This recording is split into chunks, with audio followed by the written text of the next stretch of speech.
impacting lives, building leaders all around the world. Let us keep our dreams alive, 'cause tomorrow's gonna be a better day.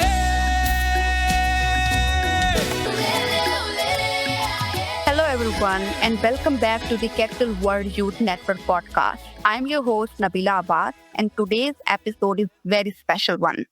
Before we jump into the episode, let me announce that Kectil is celebrating on Buzzsprout 12.2K downloads of the year 2025. This is a huge achievement for the Kectil podcast series.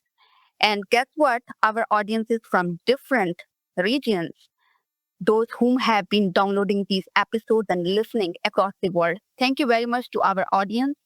Stay connected with us. We have our audience from Africa, Europe, Asia, Oceania, South America, and North America. So thank you once again.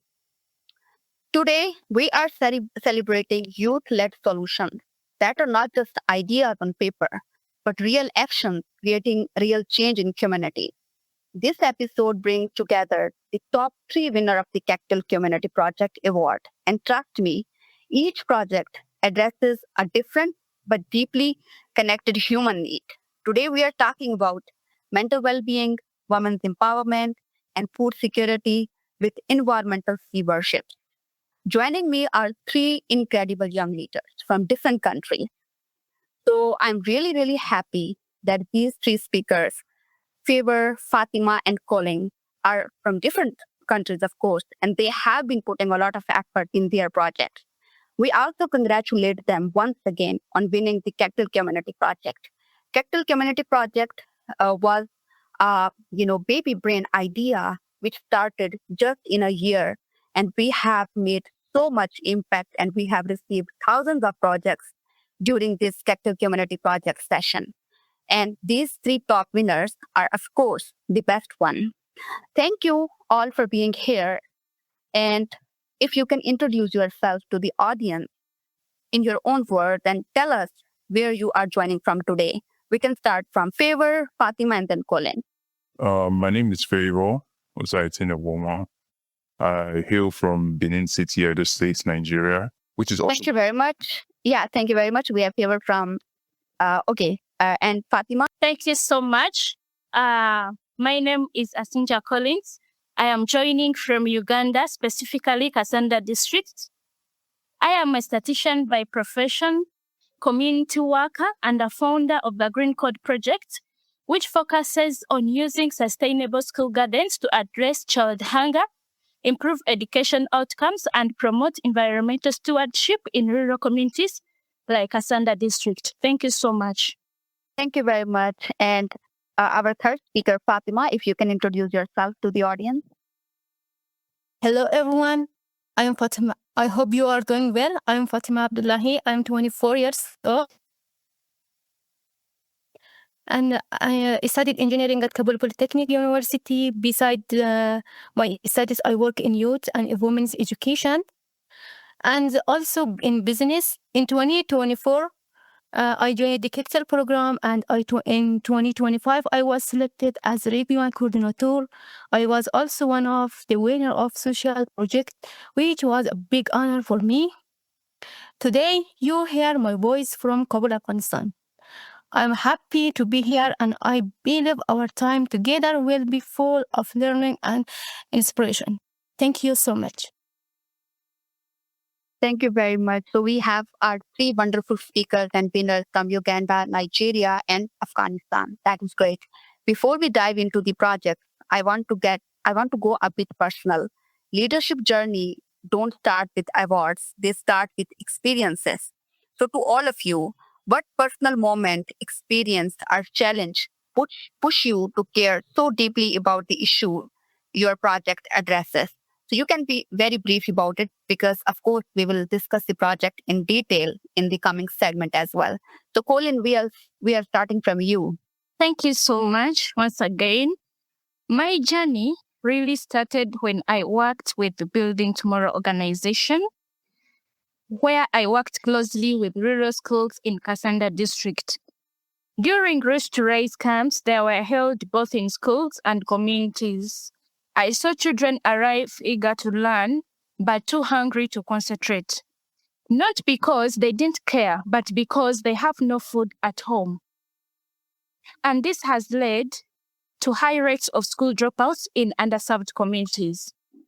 This made me realize that food insecurity is not all about empty stomach. It steals dignity, affects mental health, and quickly takes away child's future. Wow, that's great and very, thoughtful and provoking for all of us. Thank you very much, Colin. So, Favor, what about your personal moment? Thank you very much. Firstly, my personal moments spawns from personal experiences, both in high school and during the course of my tertiary education. So, mental health also is one of the greatest drivers of sustainable development, and it's somewhat relatively ignored, compared to other aspects of sustainable development, especially here in Nigeria and in Africa. And where I come from, this is due to the crippling lack of awareness of mental health issues, which is also what drives the stigma surrounding it. So it became pertinent to address this underlying stigma in male genders as well, because they are also specifically victims of this stigma, as well as the female genders. Now, we undertook this project to remind people that matters of the mind matters just as matters of the body. Thank you very much. Of course, you said it very well, like just like our physical need. For example, once we have temperature or fever, so we do go to doctor, and of course, it should be very likewise with our mental health issues as well. Uh, Thank you very much for this. And Fatima, what about your personal moment and leadership challenge? Thank you. When I was in my third years of university, women in Afghanistan were suddenly banned from education. That moment was a turning point for me.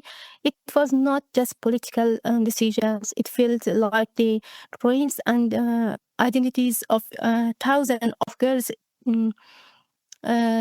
collapsed in one day. I was myself being pushed out of space I had worked for years to reach without any reason of or explanation. On that day, I realized that losing access to education is not only about missing classes. It means losing independence, choices, and the future. That painful experience made my project more than a personal interest. It became a responsibility. Science them everything I do, from literacy and language classes to digital skills training, is focused on helping women regain the opportunities that were taken from me and from my generation. This project also became an opportunity for me to put my ideas into practice, to connect education with economics empowerment, to support women through sustainable skills and income opportunities, and to share the knowledge I have gained with others. Thank you. Wow, thank you so much, Fatima, and thank you being so courageous and brave. Although we know that in Afghanistan everything is shattered for a moment, either it is political, governmental level, or even some other policies. So, thank you very much for being so brave and a great leader for all other women across the world, not even in Afghanistan, but across the world as well. Thank you very much. So, we are moving to our round two project deep dive. We are giving an individual spotlight. In this, we will discuss the individual projects and we will hear their stories. So let us start with Favour, his project Beyond Stigma, and she is from Nigeria, as you have heard. So Favour, let's start with you. Mental health is still a very sensitive topic in many communities, no doubt. Can you tell us what Beyond Stigma is really about in simple words? Okay, thank you very much. Beyond Stigma, simply put, is about creating awareness and building communities where people can speak freely about their mental health without fear or shame or stigma. It's simply reminding people that mental health is health and should be catered for as such. Thank you. Yeah, thank you very much for being so, precise and giving us a very thoughtful, answer regarding this. So, why was it important for you to start this work, especially in schools and with young people? What is your vision behind this? Okay, thank you very much. When trying to address the underlying cause of people being at risk of mental health conditions, especially in Nigeria, our focal point was the stigma, behind these conditions. And in order to address it, because we can't just talk to every person at once, we needed to target the diverse community, people with different backgrounds, different ages, different ethnic groups. So in order to create that inclusion in our project, so we wanted to target a very diverse community.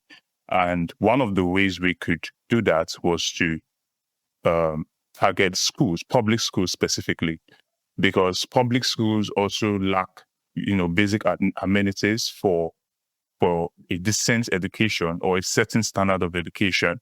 So this group of people face a plethora of issues, ranging from their education to mental health as well. So in order to build inclusive communities, which is part of the title of our project, Beyond Stigma, Fostering Mental Wellbeing and Inclusive Communities, we had to target a diverse background, and we saw public schools in Edo State as a good fit for that vision. Wow, that is great. And of course, starting any initiative from a very early age can also make a greater impact.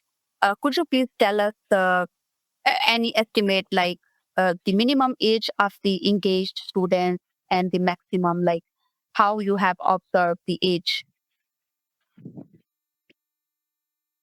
Okay. For the first phase of our project, the second phase, which was just generally youths and middle-aged people. But for the first phase, targeting the public schools, they were basically teenagers. Okay, so the physical sensitization we did, as opposed to the virtual events, our major targets were teenagers. So from 13 years upwards. So those are our targets. Basically, the junior arm of the Edo Secondary School. So we had to target the teenagers firstly. Okay, that is great. And if you can briefly share some of the strategies or process or planning execution, that how you and your team actually start, if you can quote an example from any school, that how you actually start any of the campaign. Okay, for the planning phase, for me personally, during my journey of leadership, one of the best ways I see to carry out a project or to be able to drive certain changes is through collaboration. You don't have it all. You don't have all the resources. Sometimes you even have minimal resources to be able to achieve what you want. But through strategic partnerships and collaboration, you more often than not will be, even if you're not able to pull it through to the end, you can, at least cover some ground. So I had to collaborate with key figures, community figures, and seeing that I was targeting for the first phase, seeing that I was targeting a public school, I also had to collaborate with figures in the educational system like the national body of the National Association of Edo State Students. I partnered with the president for this project. So we also got volunteers along the line, people who had various interests, some wanting to build experience, some having interest overall in mental health. So through those partnerships and collaborations, we were able to begin. So as we went along the line, we had more people, joining in on our mission. So the team grew along the line. So each members of the teams played specific roles, from media, print works, publicity, to, administrative support and reaching out to necessary bodies and parastatals for us to be able to achieve our mission. So it was, sort of a tedious space for us, but with the necessary support, coordinating support and flexibility and strategic partnerships, we were able to. Thank you very much for briefly telling us about the strategy and execution. And I do agree that strategic partnership is the key to the community project. So you have, wonderfully done some of the partnerships as well, as you have mentioned with the educational institutes. Thank you very much, Favour, for executing this very, very much needed topic in this society, which is about mental health. So I just have some other follow-up questions. You established the first mental health club in a public high school in Edo State, which is huge. What kind of reactions did you receive from students and teachers?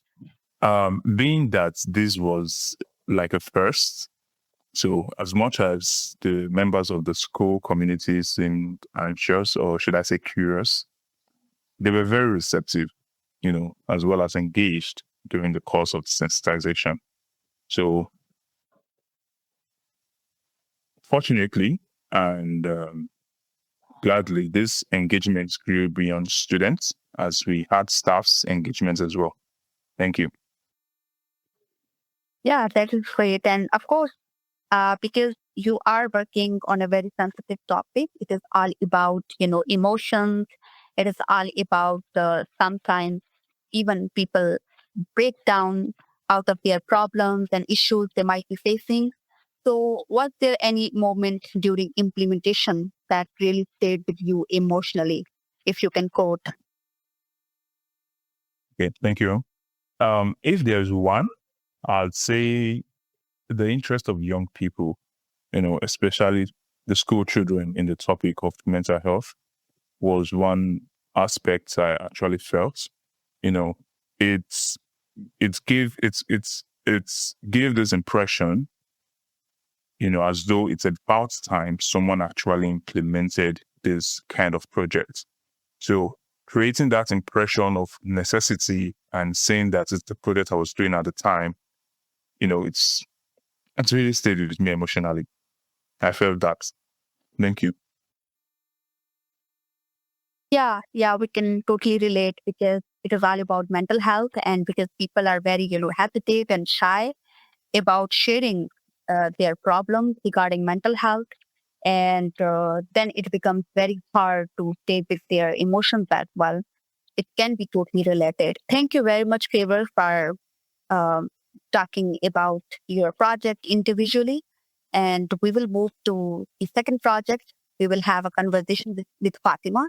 But still, as multiple speakers, if you can comment on each other's project, you are most welcome. You can, comment on each other's project as well during the conversation.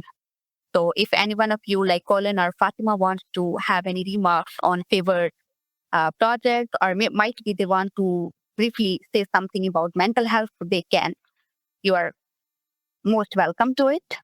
Okay, if not, then I will start to Fatima's project, which is about women's empowerment. She tries, and she's from Kabul, Afghanistan, as she has mentioned. So let us individually talk a bit about her project. Fatima, your work is deeply powerful, especially considering the context you are working in. Can you walk us through what women's empowerment she drives looks like on the ground? Thank you, Nabila. Empowering women in practice means creating real conditions that allow a woman to make her own decisions, earn her own income, and chooses her own future. It happens throughout three practical steps. First, giving access to education from basic literacy to digital skills. Second, creating sustainable economic opportunities, skills that can generate income and small home-based business. And third, providing social and emotional support so women feel confident and now they have the right to make choices. When education and economic opportunities come together, a woman not only learn skills but can use them to build an independent life. This is what empowerment truly means to me. Thank you very much. And if you can briefly tell our audience what exactly in this project you are involving, like who is your audience, what is your product might be. So how does it actually work? Empowerment in practice and realistic issue how it actually happens in the daily lives of women in Kabul, not as a theory or slogan, but as a real everyday change. Empowering women in Kabul is not an abstract idea. It's a series of small but meaningful changes that help a woman take more active role in her personal and economic life. It usually begins with basic education, literacy, language, and mm, digital skills, because these simple skills allow women to manage daily tasks independently and take their first steps toward autonomy. The next part of empowerment is creating accessible and sustainable economic opportunities, home-based work, handcrafts, online selling, or any activity that provides even a small but independent income. For many women, this is small income because the starting points for confidence, decisions making, and economic participations. Empowerment in Kabul also means building a supportive environment, a space where women feel safe, valued, and this support can come from small learning groups, local collaboration, or simply a safe place where women can learn, practice, and grow without fear. Thank you. Thank you very much, Fatima, for such a great work while residing and working in Afghanistan. So you have mentioned like in this women empowerment project, you guys are also involving women into some different, language skill programs and some other, skillful programs as well. So for our audience clarity, if you can briefly tell that, do you have any permanent local partners supporting this project? Are you doing this as a teamwork on individual basis or according the situation, or do you visit different educational institutes in Afghanistan while implementing these projects? How is the strategy in brief? It's a center. It is a center local project. Okay, you have a like one center point, and then you have some local partners with you, and then women do come in this center and they learn. Is it that? Yes. Okay, that's great. So, what are some invisible challenges that people outside Afghanistan often don't understand, even in your project as well? Uh, some challenges in Afghanistan are invisible to people outside the country because they don't appear in reports or systems. One of the biggest invisible challenge is the constant sense of fear that many women experience even when doing simple things like in traveling, learning, or working. This fear shapes daily life, but it is hard to see from the outside. Another invisible challenge is the lack of safe space for women to learn or work from the outside. A ban on education may look like just a rule, but in reality, it means there is almost no place where a woman can learn, practice skills, or make mistakes without worry. There is also the heavy load of family responsibilities that many women carry. They take care of their home, children, and family, while also trying to study or earn an income. This pressure is rarely understood by people who have not lived in the context. And finally, one of the deepest invisible challenges is the loss of confidence and self-worth. Years of restraint and discrimination have made many women doubt their abilities or their right to make choices. The emotional impact is not visible from the outside, but it is very real in daily life. Thank you. Yeah, that is totally relatable when you hear the country Afghanistan, and because there are a lot of issues with this country. So, and also because with the new, we will not say that it is a government. Of course, it is not a government, but with these new changes, where women are not allowed to work publicly in the institute, so we can imagine that how hard it is.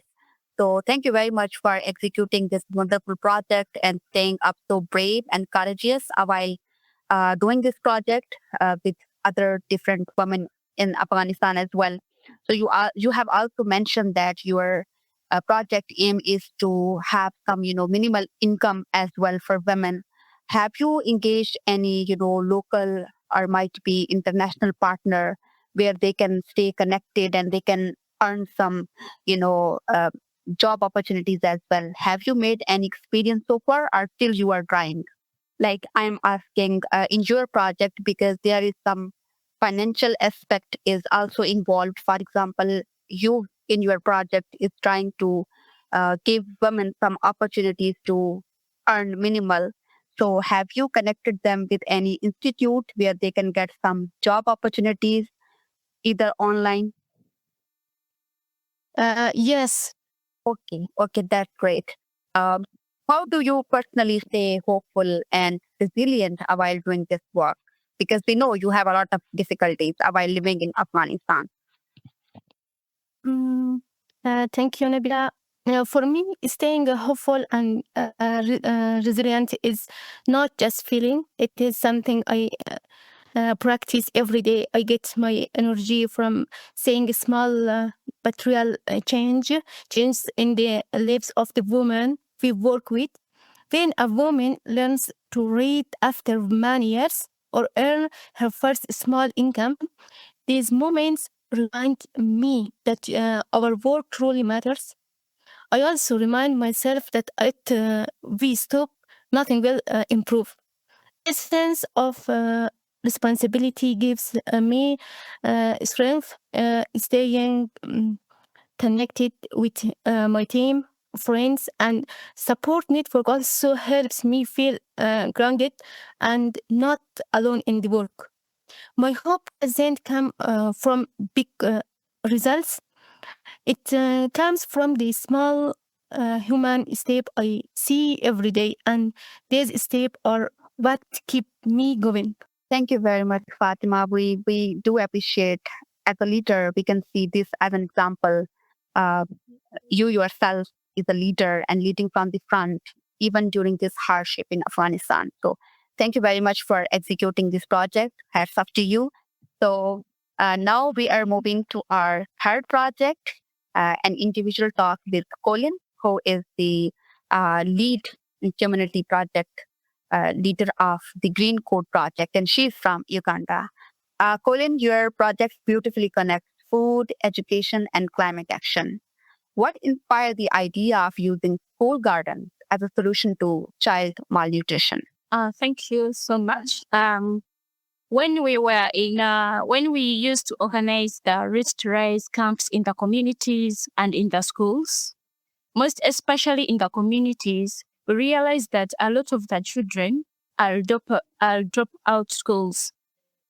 Then the question came in: why are they dropped out? Why are they here?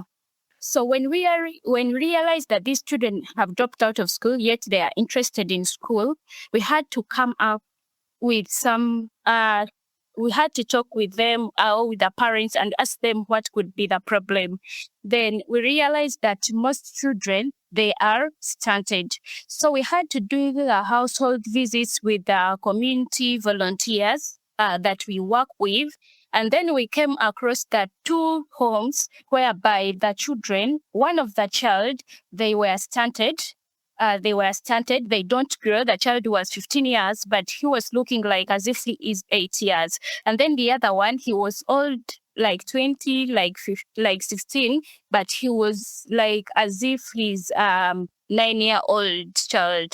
And then we came up with an idea with the team. And we said, what can we do better for this case? Because when we talked to the parents, they told us that they don't have enough food to carry for these children to schools.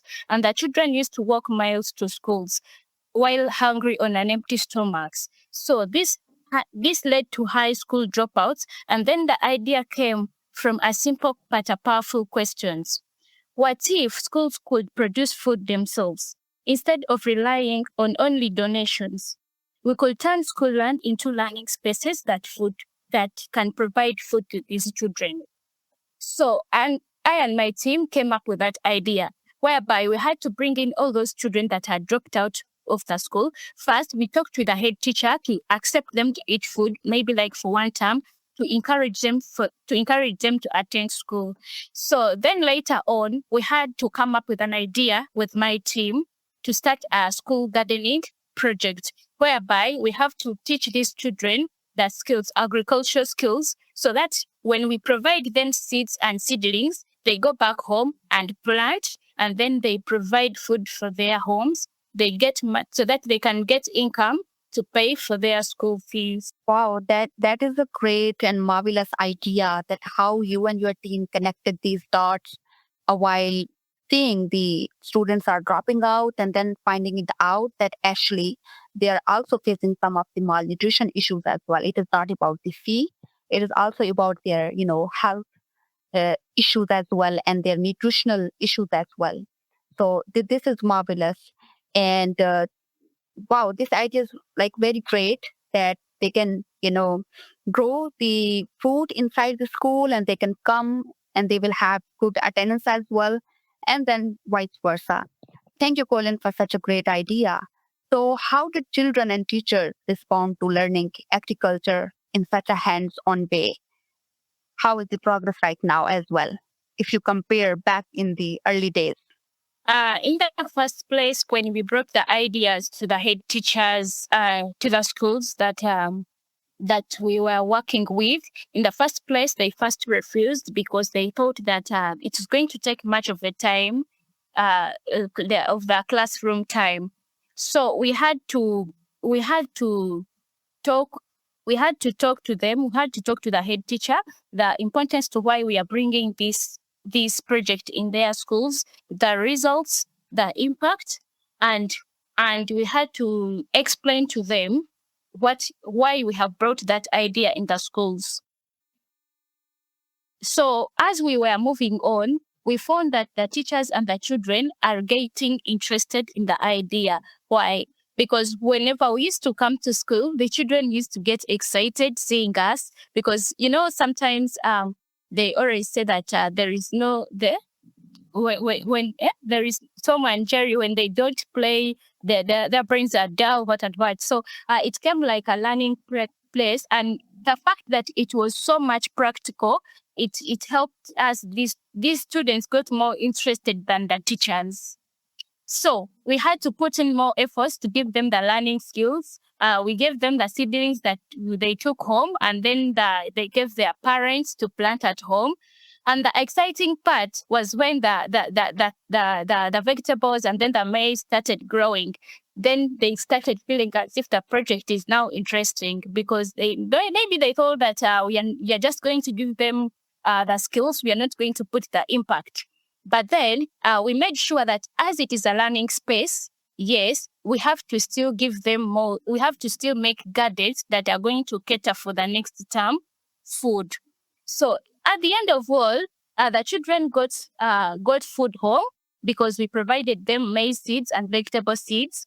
And the schools now that we supported, they have started enjoying the fruits of the project. Wow, that is great. And you have also mentioned some of the, early challenges. We can totally relate to it. Like sometimes people do not believe in your idea. They sometimes take it as out of nowhere.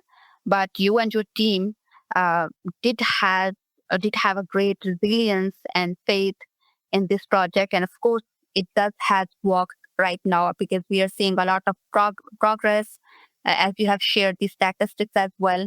So just for the clarity for the audience as well, because you have mentioned you and your team give seedlings of different, food to the children to school, and even they can plant in-house as well. So do you have any local partnership with any agricultural institute in your country for this? Currently, we don't have partnership with the Agricultural Institute, but the best way, the good thing is that among my team, there is an agriculturist, the one who knows things about agriculture. And then another thing, we also partnered with local farmers in the community. We had to first partner with the local farmers in the community, because when we tried approaching those organizations that are doing the same things with our project, they used to first ask, is your organization registered? Is your project registered, fully registered? Is it known? So we had to first partner with the local farmers so that we can get more ideas. And the fact that our team has an agriculturalist, it was a good deal for us to start. Wow, that is a great and smart strategy so far you have been using. A thumbs up for that as well. Thank you very much for this clarity.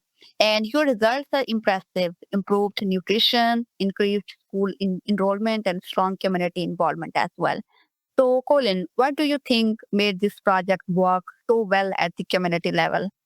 Uh, when we first approached the head teachers first, because we were interested in schools first, they first rejected our idea, but still we went on approaching them, and they later accepted it. So we had to first work with the teachers too.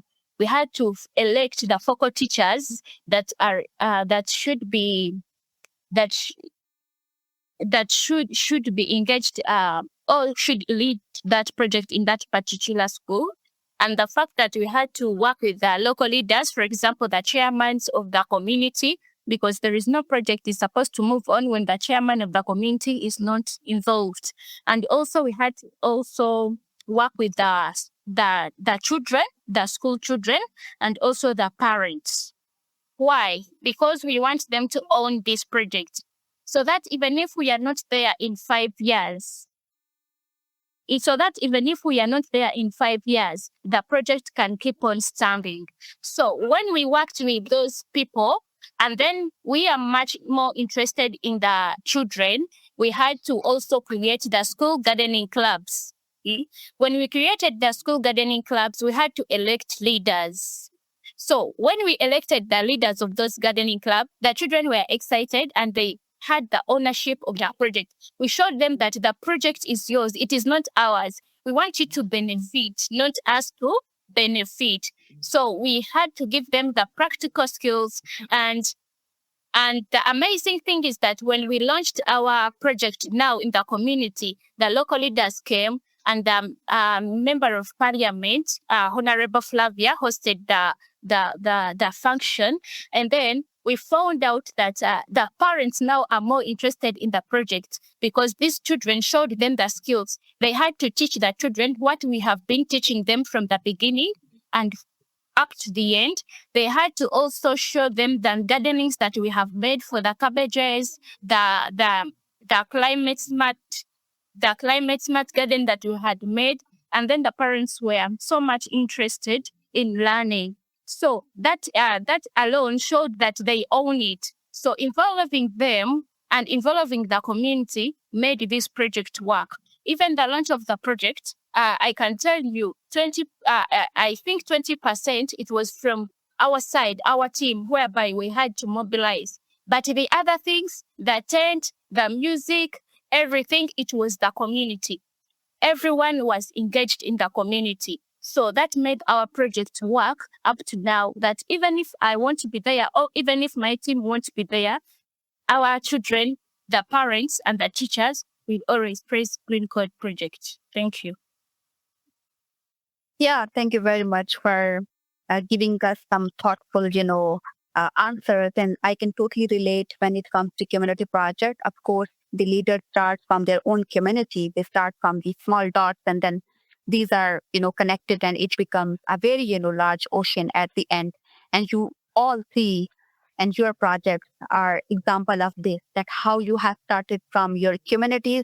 Someone has started from the local school, local farmers, local women, and also doing some local partnerships with your community, small institutes, either centers. So this is a great example that how you all and your projects have rise up a great, leadership example in the end.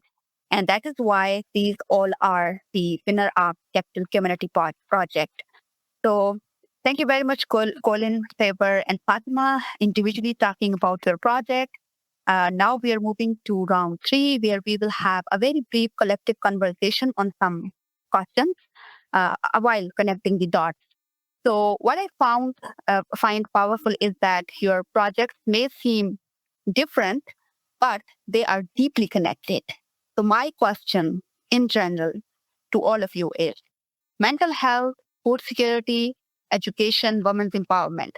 How do you see these issues overlapping in your communities? We will start from Favour. Okay, thank you very much. In this part of the world, especially in developing nations, women often face marginalization, in certain regards, politically, socially, economically. They face certain marginalization and discrimination. And this exposes them or puts them at the risk of mental health conditions. You get? So if women are being empowered, like currently there's a project going on in Nigeria that is to get women to create reserve seats for women. And the overall goal of this advocacy is ensuring women's inclusion in governance. So if women are being empowered, they will be able to stand tall against these various forms of discrimination, which will overall contribute to their mental well-being. And talking about food insecurity and poverty as well, I'm going to use Nigeria and maybe Africa as a case study for my answer. Now, if you concurrently take a look at the statistics surrounding both poverty and mental health, you could spot a direct proportion between both, saying that over 20 million Nigerians are either living with or at the risks of a mental health condition. And over 130 million Nigerians are living in multi-dimensional poverty. So this distress or mental breakdown that people face, sometimes comes in phases. Their inability to afford, in the very least, a decent living standard, tends to affect their mood as well. So in some cases, this drives them to rely on harmful coping behaviors as a means to mitigate their mental distress. And so you find people involved in drug, substance, and alcohol abuse, and some might even get addicted in the process. You get so poverty plays an enormous role in mental health challenges, and if addressed, will serve as a sustainable solution to these challenges. And looking at it from the point of education as well, if mental, I'm seeing it from the perspective of my own project. So if more people or mental health is integrated into the school curriculum and more people are educated, so this will help tackle the lack of awareness regarding these issues, and it will help build inclusive communities, create room for inclusion, and overall, again, contribute to the overall mental well-being of the people living in the country as well. So this is my take on this issue. Thank you very much. Thank you very much, Favour, for such a very wonderful explanation and connecting your project again into this overlapping issues. So we will move to Fatima. How you would give remarks on this? Thank you, Nabila. Mental health and women's empowerment are closely connected, especially in restrictive environments like Kabul, when a woman lives with constant pressure, fear, and social limits. The first thing that is affected is her confidence and sense of self-worth. Without this emotional foundation, it becomes very hard to learn new skills, make decisions, or participate in economic life. This is why empowerment is not only about teaching skills, it also means creating a safe and a supportive space where women feel respected, valued, and encouraged. With women learn in a safe environment, connected with others, and share their experience, their confidence grows. This emotional strength helps them use their skills, earn income, and plan of their future. In these conditions, mental health is actually the starting point of empowerment. If a woman does not feel safe, capable, or worthy, no skill alone can truly empower her. Thank you.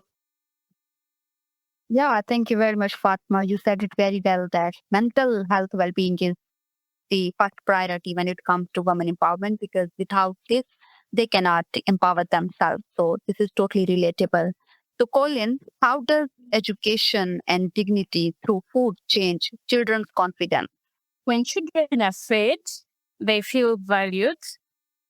Why? Because they are confident, they are ready to learn, they can play with their friends, and they can go back maybe to school, or they can be ready to grasp whatever the teacher will teach them in that classroom.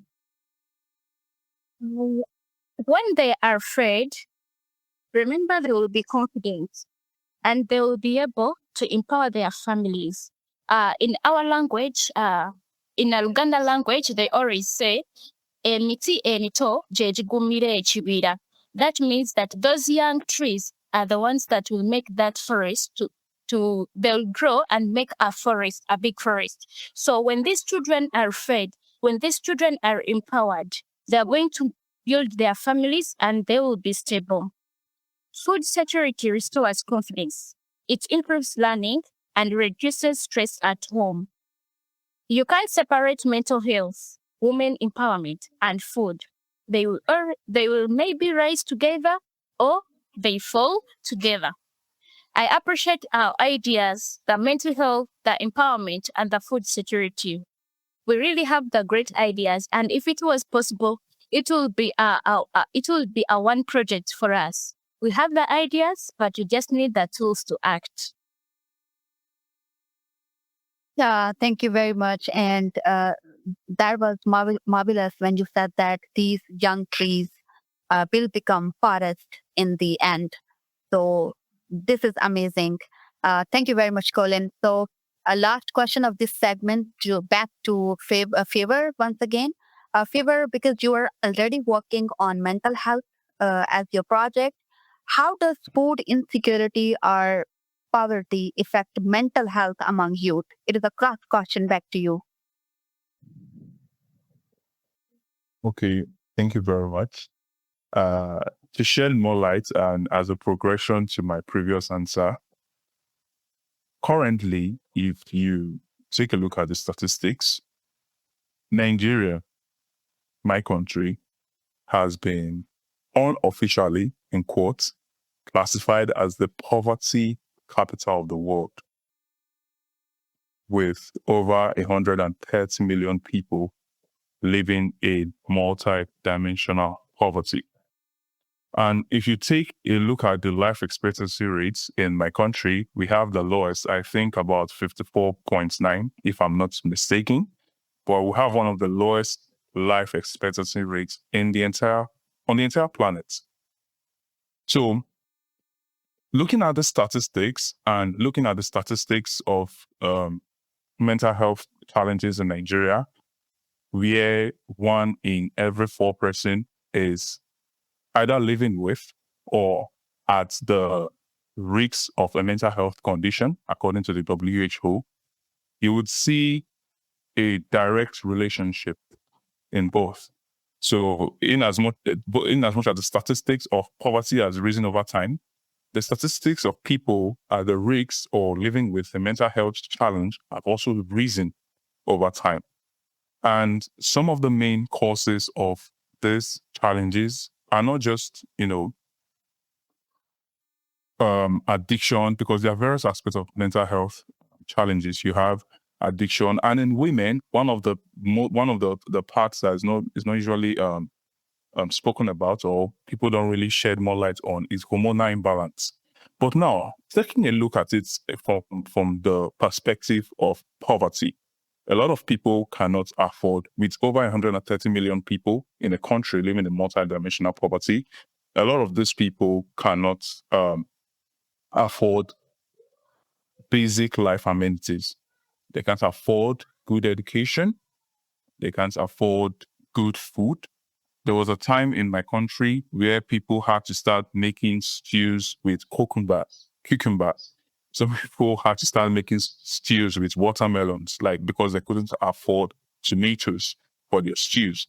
So you can see that this whole thing put together contributes to mental distress, in people, young people especially students going to school. Some are usually at the verge of dropping out of school because they can't afford, their fees. Some are unable to get the requisite tools they need to be able to see themselves through schools. So youth turn to harmful coping mechanisms, to be able, here in Nigeria, we call it thinking. They say someone is when you say someone is thinking too much, what you're trying to say is that they're in a lot of distress. And in order to mitigate that, people go into drugs, people go into substance abuse. And one of the most common one is alcohol abuse. And I don't know if you've heard of it. There's this alcohol called ogogoro or kain. It's like a gin, a very, very cheap local liquor. So if you have 500 naira to 1,000 naira, you can just go to a local bar and the person will just get drunk. And they temporarily forget about their problems. But this is a temporary solution and a disastrous one at that. It is not a sustainable solution. So if the government is able to, pay more attention to this issue of poverty, and if people are able to afford a decent standard of living, if you take a survey around and ask people what their major problems are, especially those living in Nigeria, those living in those states, they'll tell you that one of their major issues is not being able to afford something. And talking about the something is not luxury. It's a basic life amenity. Some people are unable to afford good housing because rent prices are up the roof and there are no policy regulations. And some people are unable to eat 3 square meals a day. Some people are unable to afford good clothing. So if you look at this deep, impoverishment, it contributes immensely to the plethora of mental health challenges a lot of people face in Nigeria. So I believe if we want to address these challenges as much as addressing the stigma behind it, first of all, creating the awareness for people to understand that this thing exists, which is what we are doing. Also, addressing the underlying poverty will also go a very, very, very long way to ensure that mental health challenges are curbed. Thank you very much. Yeah, thank you very much, Favour. All of these issues you have raised are very much needed to have an attention, of course, because like vice versa, these issues are connected with each other. Very much relatable. Thank you very much, all of you, for having this wonderful collective conversation on your projects and having some questions as well. So let's move to the round 4. We are talking about challenges, failures, and leadership growth overall with all of you as speakers. So let's very be honest from my side as well. Community work is not easy. I do understand. So starting with the main question, what was the hardest challenge you faced during your project and how did you overcome it? We will start from Fatima and then all of others can answer. Okay. One major challenge was limited resources. For example, the tools, seeds, and water. However, we tried to partner with local farmers, mobilize parents, and use locally available materials. For example, when we didn't use the fertilizers, the manufactured fertilizers, we used the local fertilizers, the manure, we used the ash so that we can be able to make the fertilizer.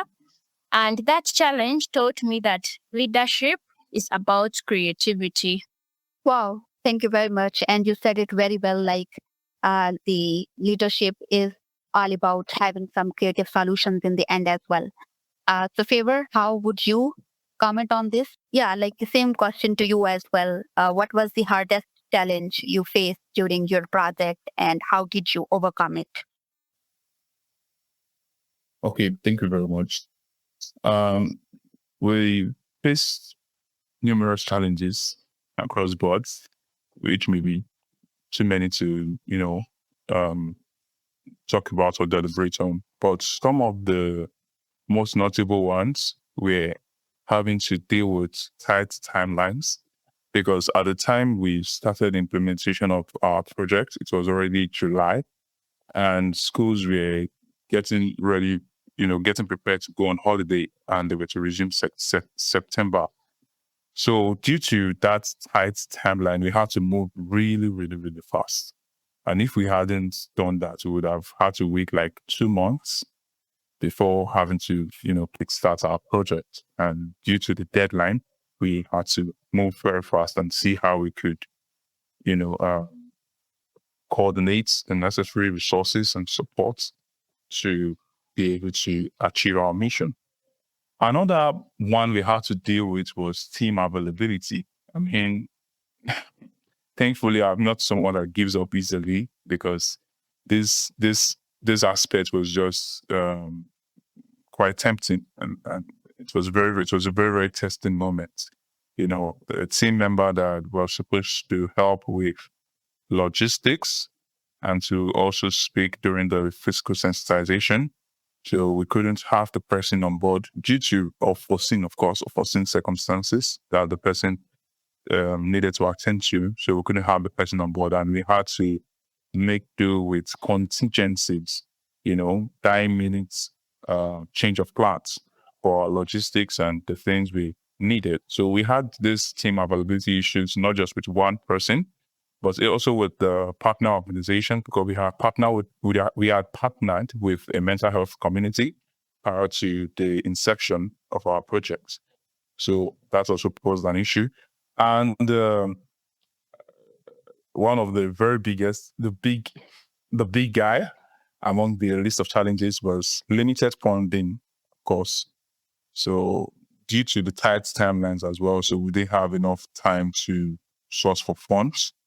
And we had to implement using personal resources, personal funds to ensure the success and implementation of our project.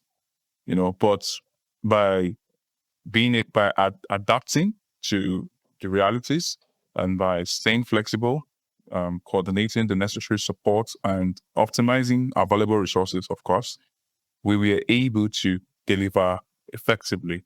And along the line, I also learned that collaboration, adaptability, as well as strong but strategic partnerships are very, very essential for project outcomes.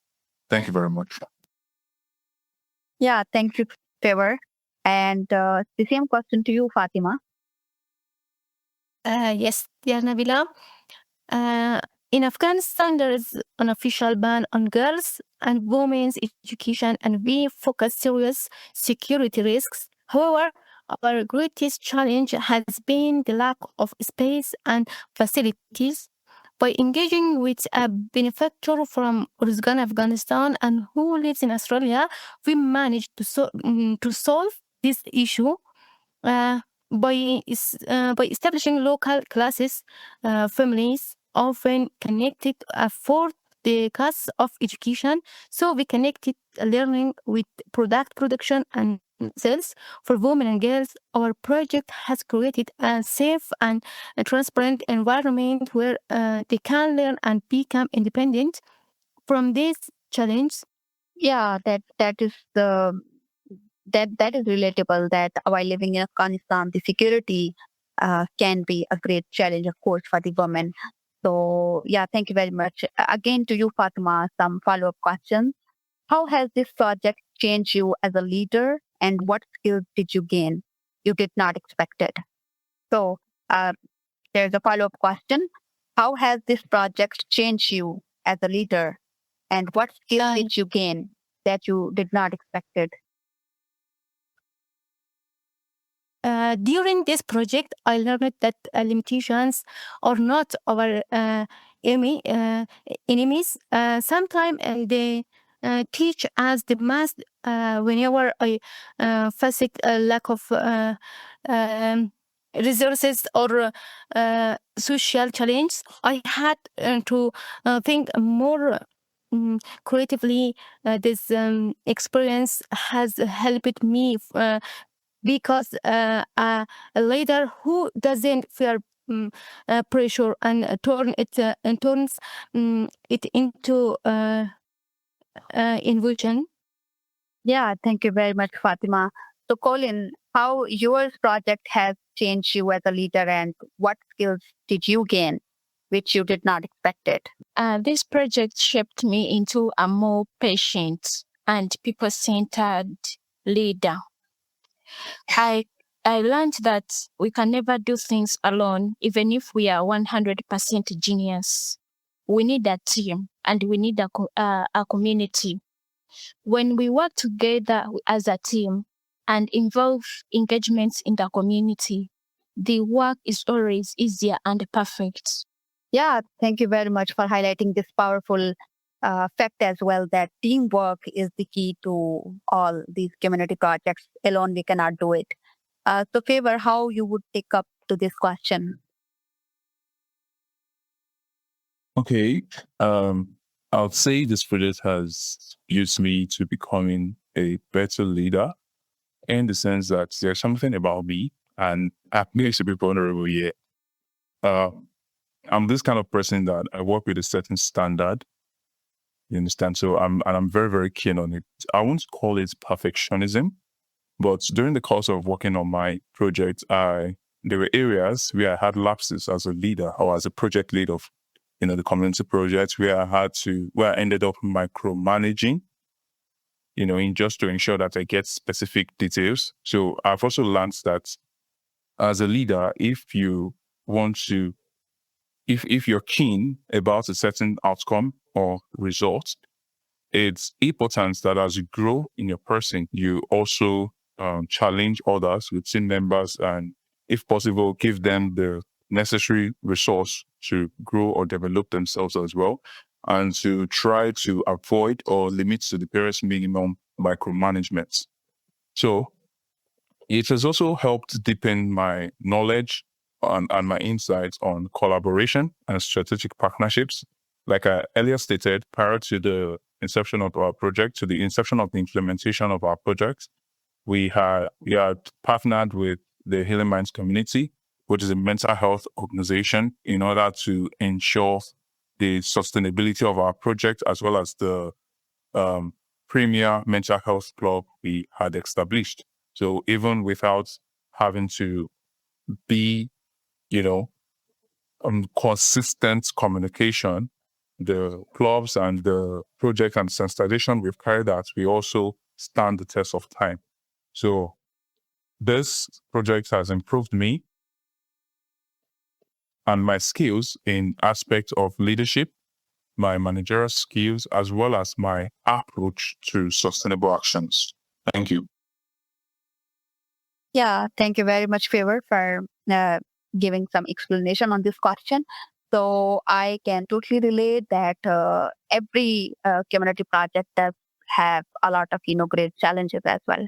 And with failures, we do learn and we do experiment new different things. Like the way you all of have explained that what challenges have shaped you into creative leaders sometimes, or maybe sometimes using smart strategies or some other local, partnerships and for the execution of your project.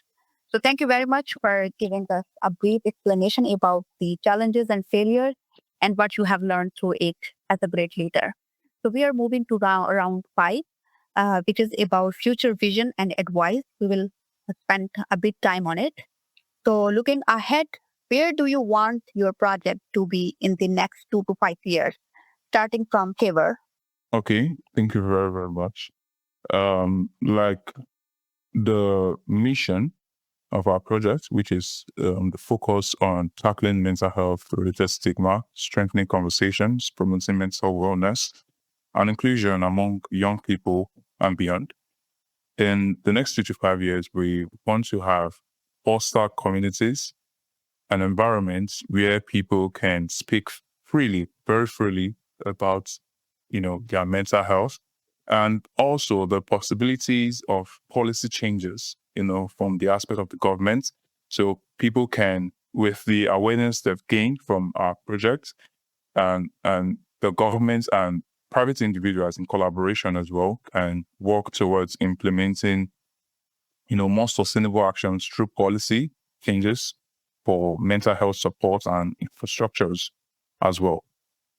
Thank you very much. Okay, that's great. So Fatima, where do you want your project to be in the next 2 to 5 years? Yes, thank you, Nabila. In the next 2 to 5 years, our goals is for surprise or empowering women to become a trusted and recognized center for empowering women and girls. We aim to expand access to education in literacy, language, and digital skills, while also creating opportunities for women to achieve economic independence through home-based work and traditional crafts. Our vision is to inspire globally by showing how cultural traditions combined with modern innovation can transform lives and build brighter futures for a community. Thank you. Thank you very much, Fatima. So Collin, how you would take up to this question? In the next 2 to 5 years, we hope to scale the Green Code project to more schools across Uganda and also the communities, because we realize that hunger and malnutrition is not only in schools. There are a lot of families that are facing malnutrition and hunger. So we want to scale the project to schools and communities across Uganda. We want to integrate nutrition education and also create income generating models that are going to help schools and these communities to sustain their gardens independently. Thank you so much.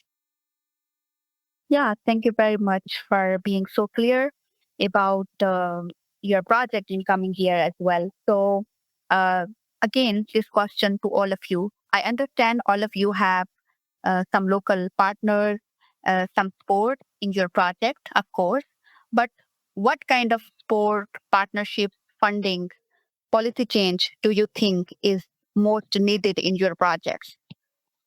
Fatima? Yes. I believe we need a mix of a strong partnership, uh, reliable funding, and supportive policy change. Partnerships can connect us with the right expertise and networks. Funding helps us expand and improve our programs, and policy change can remove the structural barriers that limit women's opportunities. Together, these forms of support can create long-term and meaningful impact. Thank you so much. Yeah, thank you. And Colin, what kind of support you are seeking, either financial or policy? First of all, we need support in mentorship because personally, it's my first time to implement a project and I really need to know more on how I can do better on it. I need guidance. And then another thing, we need strong partnerships with schools, local governments, and other organizations that we are doing the same. We have the same objectives and the goals, and that the people that believe in long-term solutions rather than short-term solutions. We also need fundings because we have a lot of ideas, but we find ourselves that we don't have enough funding to implement them. So with those three, I believe it can be a better project. Thank you. Yeah, thank you very much. Of course, every community project does need some sort of support, especially the financial support might be or some other partnerships. So, Favor, how would you take up to this question? All right. Thank you very much. And as a follow-up to the previous question, what we are doing is laying a foundation as well for other organizations, mental health bodies to key into this vision. Because if a lot of persons or a lot of individuals or bodies or institutions are actually doing something similar, we'll be able to cover more ground.